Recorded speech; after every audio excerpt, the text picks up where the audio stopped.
تکلیف کی بات یہ ہے کہ اس ملک میں اوقاف کی املاک اور جائیداد کو لے کر کے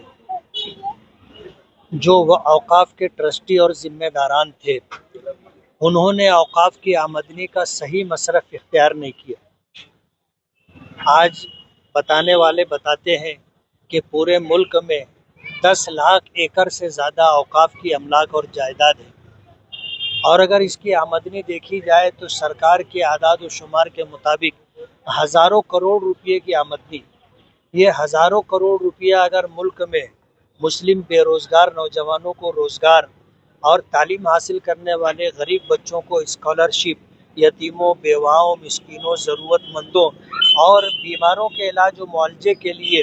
اگر صحیح طریقے پر یہ رقم استعمال کی جاتی تو آج ہندوستان میں مسلمان خوشحال ہوتا، اور اپنی ضروریات کے لیے ہمیں سرکار کی طرف نظر اٹھا کر نہیں دیکھنا پڑتا۔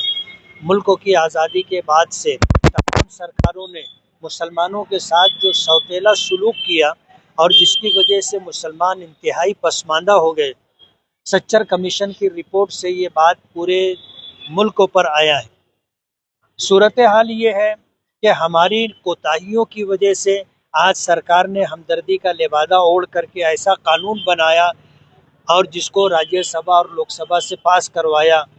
اور جھانسا یہ دیا جا رہا ہے کہ یہ مسلمانوں کی فلاح و بہبود کے لیے کیا جا رہا ہے، جبکہ صورتحال اس سے الگ ہے۔ ٹرسٹیوں کی اور ذمہ داروں کی کوتاہیوں کی وجہ سے ایسا قانون بتانا کہ اوقاف کی حیثیت ہی ختم ہو جائے، یہ مسلمانوں کے ساتھ کھلا ہوا ظلم ہے، ناانصافی ہے، اور مسلمانوں کے املاک و جائیداد کو ہڑپ کرنے کی ایک کوشش ہے۔ مسلم پرسنل لا بورڈ اور تمام تنظیموں کی طرف سے اس وقت قانونی طور پر سپریم کورٹ میں جو لڑائی لڑی جا رہی ہے، اور اس کے علاوہ مسلم پرسنل لا بورڈ نے جو احکامات پورے ملک میں مسلمانوں کو دیے ہیں، اسی کے پیش نظر آج کا یہ احتجاج تھا کہ مسلمان جمعہ کی نماز کے لیے فت باندھ کر کے کالی فت باندھ کر کے گھروں سے نکلے اور اپنے احتجاج کو درج کرائے۔ الحمدللہ پورے ملک میں مسلمان مسلم پرسنل لا بورڈ کی آواز پر عمل کر رہے ہیں، اور احتجاج کا یہ سلسلہ مسلم پرسنل لا بورڈ کی طرف سے 7 جولائی تک رہے گا،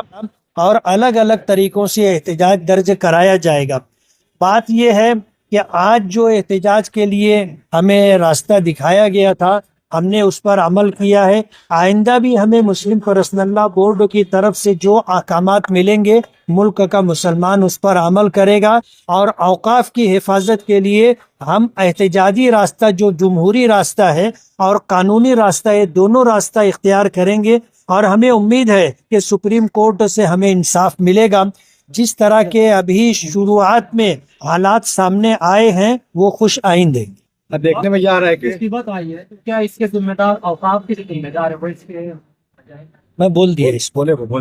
دیکھنے میں یہ ہے کہ مسلم پسند لا بورڈ کا اعلان ہوا، لیکن مشترکہ تنظیمیں آج بھی اس پر ایک ساتھ دکھائی نہیں دے رہی۔ ہم نے نماز کے اول اور نماز کے بعد کئی مسجدوں کا الگ الگ جگہوں پر ویژول شوٹ کیا ہے۔ بہت ساری مسجدوں میں ایک بھی فیت لگا کر کوئی نہیں آیا، اس طریقے کی تصویریں بھی سامنے آئی۔ اس سے کیا آپس میں آج بھی اختلاف ہے، یہ ثابت دکھتا ہے کیا؟ بات یہ ہے کہ اگر احتجاج کا راستہ اختیار کیا گیا ہے تو اس سلسلے میں ذمہ داروں کو چاہیے کہ سب کو جوڑ کر کے ساتھ میں لے کر کے چلیں۔ ابھی جو احتجاج کے لیے اعلان کیا گیا، بہت سارے لوگوں تک اس کی خبر ہی نہیں پہنچی۔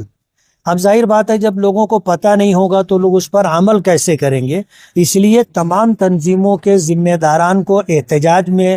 شریک ہوں، اس کے لیے باوقار راستہ اختیار کرنا چاہیے، اور ہمارے ساتھ جو کاندھے سے کاندھا ملا کر کے چل رہا ہے تو کسی بھی تنظیم کے ذمہ دار کو ایسا نہیں لگنا چاہیے کہ ہمیں اپمانت کیا گیا یا ہمیں نظر انداز کیا گیا۔ اگر یہ صورتحال رہے گی تو اختلافات رہیں گے۔ اختلافات کے ختم کے ہونے کی شکل یہ ہے کہ ہم صحیح طریقے سے اپنی بات لوگوں تک پہنچائیں، اور تمام لوگوں کو انزل الناس علی قدر منازلہم، کہ جس کا جو درجہ ہے اس اعتبار سے اس کو مان سمان ملنا چاہیے، تاکہ مسلم پرسنل لا کی بورڈ کی آواز پر سبھی لوگ کاندھے سے کاندھا ملا کر آگے بڑھیں۔ دیکھنے میں یہ آ رہا ہے کہ بہت ساری پارٹیاں، مسلم لوگ تو اس پر لڑ ہی رہے، بہت ساری جو پارٹیاں ہیں وہ پارٹیوں بھی مسلم پسند لا بورڈ کا ساتھ دے رہی ہے، مسلمانوں کی وقت